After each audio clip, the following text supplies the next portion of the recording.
ഇന്ന് നമ്മളെ പരിചയപ്പെടുത്താൻ പോകുന്നത് ഒരു സെയിലിനായിട്ടുള്ള ഒരു 2010 മോഡല് ഒരു 18 തൊട്ട് 22 വരെ മൈലേജ് കിട്ടുന്ന സ്വിഫ്റ്റ് ഡീസലാണ്. അത് ഇനി ഒരു 4.5 വർഷം പേപ്പർ കാര്യങ്ങളൊക്കെ ഉണ്ട്. വണ്ടി നിലവിൽ സെക്കൻഡ് ഓണർഷിപ്പ്. വണ്ടി ഡീസലാണ്. അത് കണക്ക് തന്നെ വണ്ടി ചെറിയൊരു ഫാൻസി നമ്പർ കാര്യങ്ങളൊക്കെ ഉണ്ട്. വണ്ടി മേജറായിട്ടുള്ള തട്ടമുട്ട കാര്യങ്ങളൊന്നുമില്ല. മെയിൻ ഗ്ലാസ് എല്ലാം ഒറിജിനൽ, ബോണറ്റ് ഒറിജിനൽ, അതിനൊക്കെ തന്നെ door glass original, back dicky original, dicky glass original. ഈ ഒരു 2 ഡോറ് റീപ്ലേസ്മെൻ്റ് ഉണ്ട്.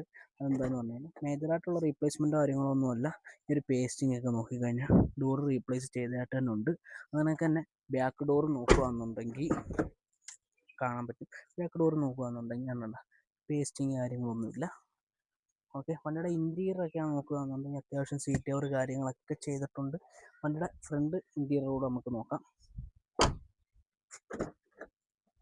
അത്യാവശ്യം നീറ്റ് ആൻഡ് ക്വാളിറ്റിയാണ്. ഇൻറ്റീരിയർ ആണെങ്കിലും എക്സ്റ്റീരിയർ ആണെങ്കിലും അത്യാവശ്യം നീറ്റ് ആൻഡ് ക്വാളിറ്റിയാണ്. അതിനൊക്കെ തന്നെ കമ്പനി സ്റ്റീരിയോ ആണ് വന്നേക്കുന്നത്.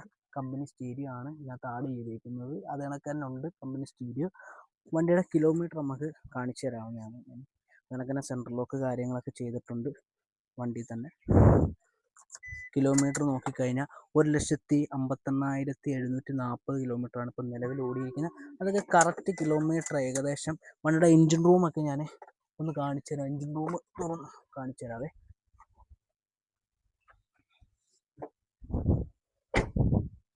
എൻജിൻ റൂം കാണിച്ചു. വണ്ടി സാധാരണ സ്വിഫ്റ്റ് ഡീസലിന് എന്ന് പറഞ്ഞു കഴിഞ്ഞാൽ അത്രയൊക്കെ ഓടിക്കഴിയുമ്പോഴത്തേക്ക് ഓയിൽ ലീക്ക് കാര്യങ്ങൾ ഈ ഒരു വണ്ടിക്കകത്ത് അങ്ങനെ ഓയിൽ ലീക്കോ കാര്യങ്ങളോ ഒന്നുമില്ല. മേജറായിട്ടുള്ള ഓയിൽ ലീക്കോ കാര്യങ്ങളോ ഒന്നുമില്ല. ക്രോസ് ബാർ ആണെങ്കിലും ഒറിജിനലാണ്. അതിനൊക്കെ തന്നെ ഈ ഒരു ബോണറ്റ് നോക്കിക്കഴിഞ്ഞാൽ എല്ലാം ഒറിജിനൽ പേസ്റ്റിങ് കാര്യങ്ങളൊക്കെയാണ്.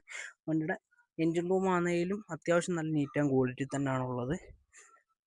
വണ്ടി അബ്രോൺ സൈഡോ കാര്യങ്ങളോ ഒന്നും വർക്ക് എടുത്തിട്ടില്ല. പിന്നെ വണ്ടിയുടെ നമ്മൾ മെക്കാനിക് സൈഡ് നോക്കി മാത്രം ഒരിക്കലും ഒരിടത്ത് പോയാൽ വണ്ടി എടുക്കരുത്. വണ്ടിയുടെ പേസ്റ്റിങ് കാര്യങ്ങൾ എല്ലാ തരം ഐറ്റങ്ങളും നമ്മൾ നോക്കണം. ഓരോന്നിനും ഓരോ പേസ്റ്റിങ് കാര്യങ്ങളെല്ലാം ഉണ്ടല്ലോ. അങ്ങനെ തന്നെ വണ്ടിയുടെ ഡിക്കി നമുക്ക് തുറന്നു നോക്കി ഡിക്കിയുടെ ഉൾഭാഗം കൂടെ ഒക്കെ ഒന്ന് കാണിച്ചു തരാം.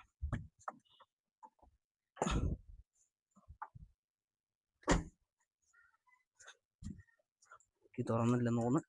ഒന്നുകൂടെ വലിക്കണമായിരുന്നു. ഇപ്പം നമുക്ക് തൽക്കാലം താക്കോലിട്ട് തുറക്കാം. ഓക്കെ, പിന്നെ ഡിക്കി അങ്ങനെ അത്യാവശ്യം ഈ ഒരു പേസ്റ്റിങ് കാര്യങ്ങളെല്ലാം ഡിക്കിയുടെ ഒക്കെ ഒറിജിനലാണ്. നമ്മുടെ മേളിലോട്ടുള്ള പേസ്റ്റിങ് കാര്യങ്ങൾ ഡിക്കിയുടെ ഒക്കെ ഉള്ള ഒറിജിനലാണ്.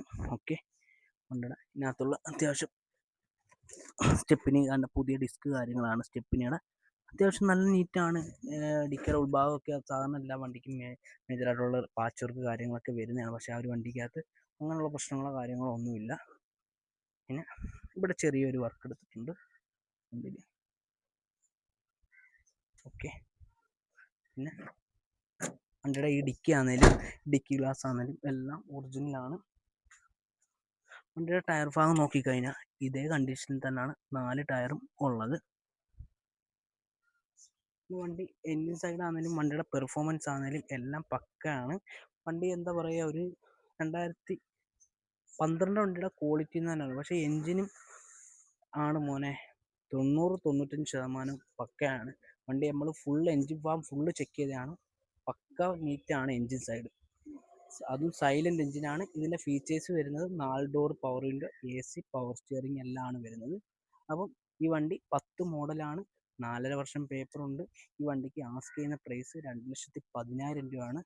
അപ്പം സ്ക്രീനിൽ നമ്മുടെ നമ്പർ കൊടുത്തേക്കാം. ലൊക്കേഷൻ വരുന്നത് കരുനാഗപ്പള്ളി, കൊല്ലത്താണ്. കൊല്ലം ജില്ല കരുനാഗപ്പള്ളിയിലാണ്. സ്ക്രീൻ. Thank you.